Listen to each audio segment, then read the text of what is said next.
Wes, let's dive in. Take number one. You have apparently joined the Boston media mafia with this take. Talk to me about Jayson Tatum.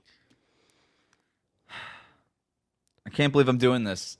What did I last? 3 days? Not 2 days of the NBA season? We didn't get through the first week of the NBA season. We saw one, admittedly, very good Boston Celtics performance. One of the takes on my short list was going to be, I had a Celtics take on my short list before I went with something else. And you went even hotter than I was going to go, more I don't know deep what into your Celtics take was, but if your Celtics take was that the Boston Celtics should be the favorites to win the championship, that's not news. So I was gonna cook myself for being like picking the Sixers and just like overthinking the entire thing and working myself into a shoot that the Boston Celtics aren't the best team in the NBA. Like that's where I got to. I was just mad at myself more than anything. I don't want to make sweeping conclusions based off of opening week. I think that's a thing that you don't really want to do. That said, I also think we might have come to a conclusion beforehand that Jayson Tatum should not or could not necessarily be in the MVP conversation. There's been a lot of sort of who's the favorites to win MVP, all this kind of talk before the season, and it doesn't feel like Jayson Tatum ever really was part of that conversation. So here's my first take of the podcast, Chris. We haven't given enough credence to Jayson Tatum as a real MVP candidate. What he did against the Knicks, to me, shows a leveling up of Jayson Tatum, even from last year. I mean, last year, it just felt like Jayson Tatum was starting to explore these new corners of his game, where it was him bringing the ball up, him initiating offense, him shooting threes at a higher volume, him trying to get to the basket more. And he was doing it fairly well. He had a rough playoffs a little, from a shooting perspective, although from a playmaking perspective, and we pointed this out a lot during the course of their playoff run, he was a great facilitator. He was the hub of their entire offense and a very big reason why they ended up winning the championship. And not to say anything of what he's done defensively, which is immense last year and will be this year. But Jayson Tatum is a playmaker. He had 10 assists in that game against the New York Knicks. He had one pass coming off of a screen and then whipping it with his left hand to Derek White in the above the break on the opposite side of the floor for an open three-pointer. Like, his vision, his timing, his confidence in being the point guard of that team is pretty astounding considering where this guy was even 2 or 3 years ago. It has been a gradual increase in his playmaking duties since he's got drafted by the Celtics. And of course, you remember when he first got there was Kyrie Irving and all these other players, and then they have Marcus Smart there, who's sort of the de facto point guard, and he's empowered to bring the ball up. And then they trade Marcus Smart, and then they're kind of going through, okay, is it Tatum? Is it Drew Holiday? Is it Derek White? Is it Jaylen Brown on some possessions?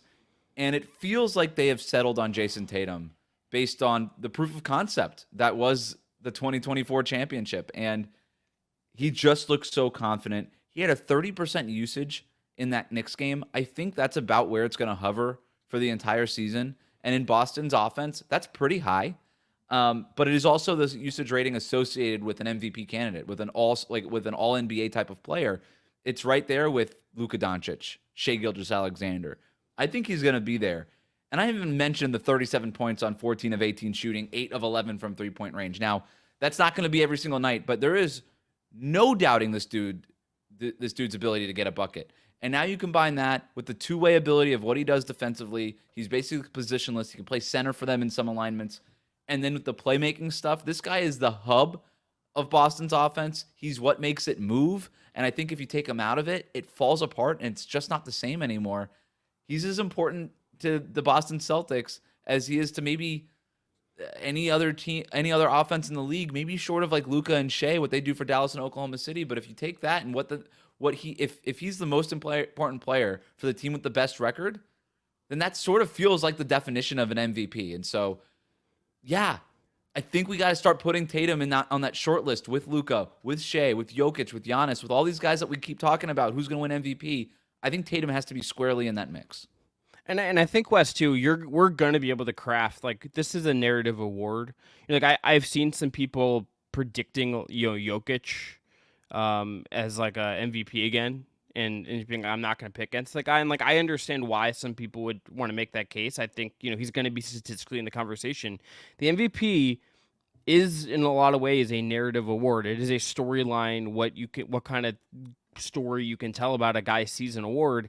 And if the Boston Celtics are far and away the best team in the league again, and are pull ahead of the pack of a lot of the teams in the East that we like Philly, the Knicks, the Bucks, the Cavs, the Magic, the Heat, like all these, they just pull away and are clearly a step ahead.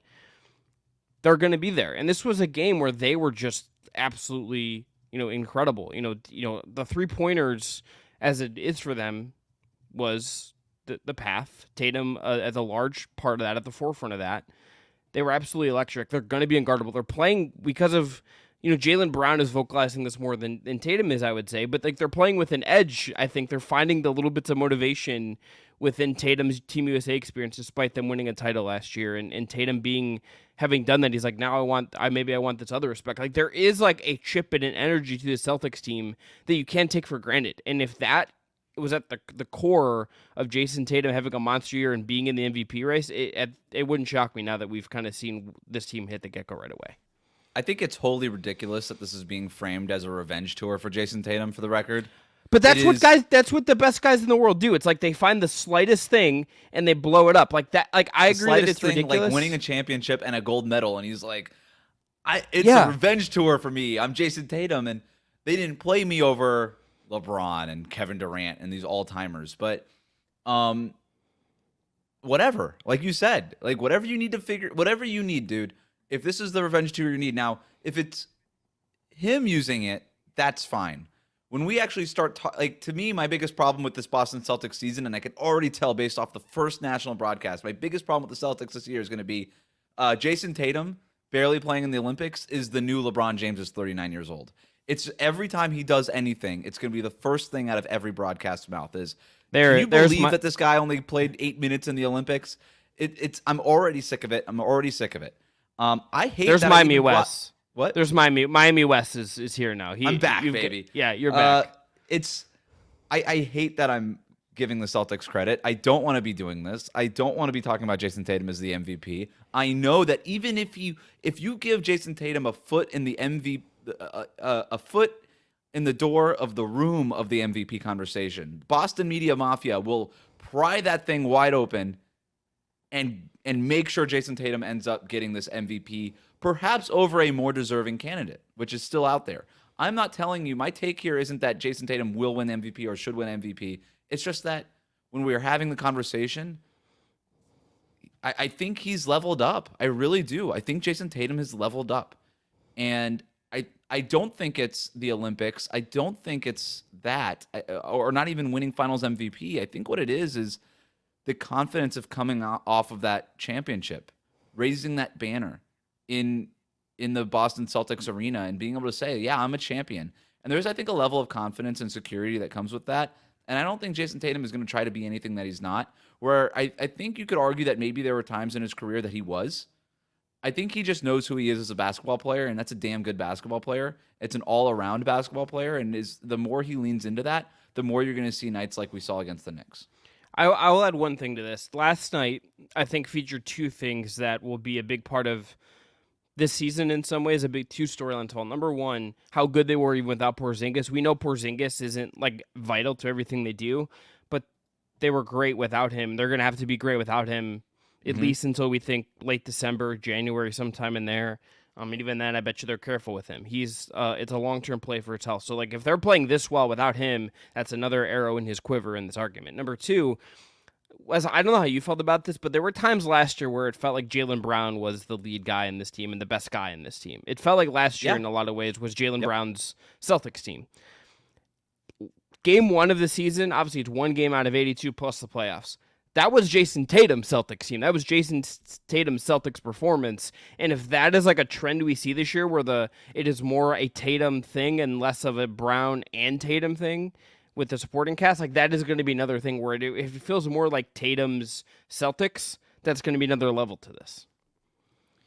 Yeah, right. And that is sort of reestablishing himself there. And I think most people that closely observe, you know what? I was gonna say I'm not even gonna go down that road because I actually disagree. I think there's a lot of people who do think that Jaylen Brown is the better Celtics player, and it's his team. And whatever. Like there were times last year where he was the more important player, and he won Finals MVP. I think for a reason. Although I think it should have been a little bit closer in terms of the national conversation. But I guess my next thing is, am I wrong about this? Like, is this an overreaction to the first game? Is there not a world where, because of the way the Celtics are built with so much talent, that it's gonna go to a guy like Jokic, who's on a team that has lost talent over the last couple of years and is already proven that he's the best player in the world?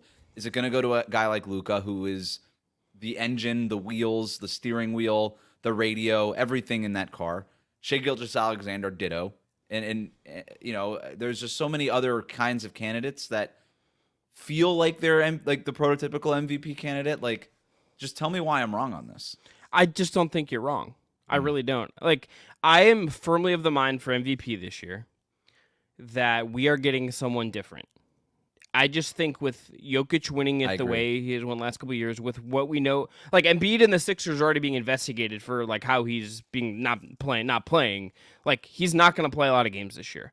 That takes two massive guys off the board. I don't personally think the Bucks are going to be quite good enough for Giannis to be in the race, especially compared to some of the other candidates.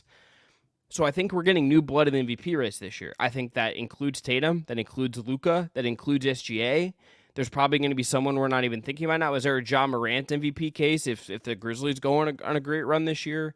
Are there votes for like a Donovan Mitchell or like a Paolo Banchero, a team that maybe surges up the standings? Is there a Jimmy Butler MVP awards getting season somewhere in there? Heck, is there a LeBron one or Anthony Davis? Like, we're going to get something here that is different than the race we've had the last couple of years.